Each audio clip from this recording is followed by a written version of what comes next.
Monday. Welcome to week 2. Hopefully week 1 wasn't too bad.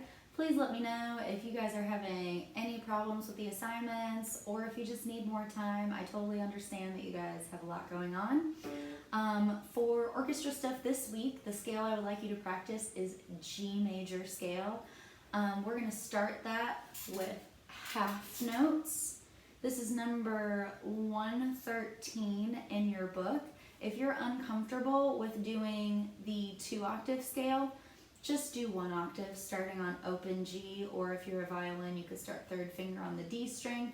If you do that version, do make sure that you are doing low 2s on the A and the E string. 1.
This week, the thing that I would like you to practice is a Loré bow style.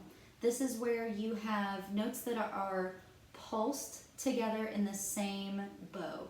It's kind of similar to a hooked bow, but instead of being staccato and your bow stopping, it continues and it's more of a legato sound overall.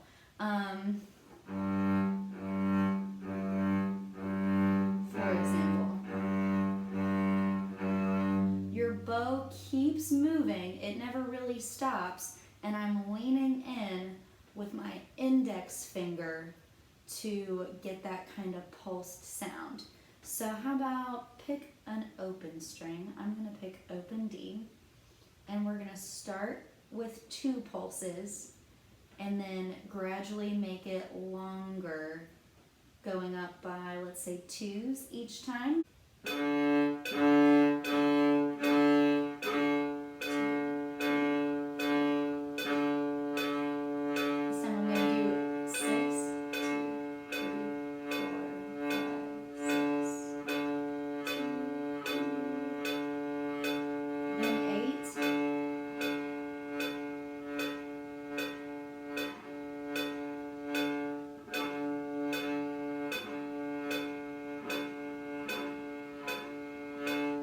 And so on, and keep going and see how far you can get. You really have to plan out your bow, and whatever number you're on, make sure you're in the middle of your bow when you are supposed to be. For example, if you're on 8s, by the time you get to the middle of your bow, you should be on about pulse number 4.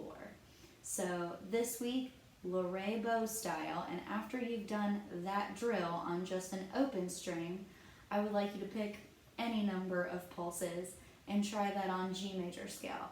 I'm going to do four pulses per note.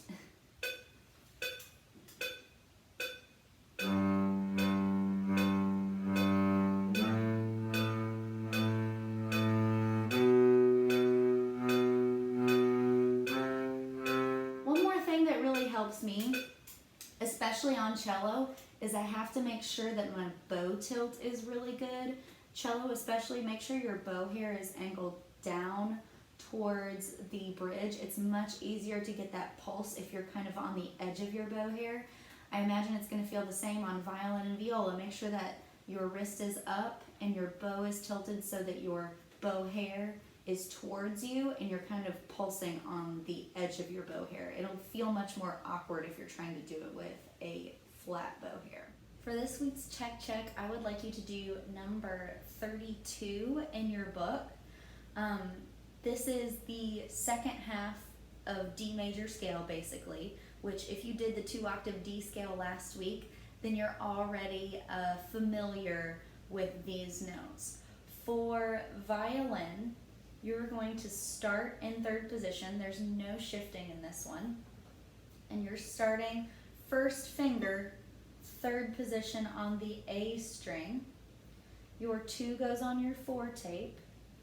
Your 3 is a high 3, and your 4th finger touches. So that's finger pattern number 3 in the Bornoff patterns, if that makes more sense to you. You have the exact same finger pattern when you move to the E string. Your 1 is going to go on your 3rd finger tape, 2 goes on your 4th finger tape, 3 is stretchy, and 4 touches. When you put it together, it sounds like this.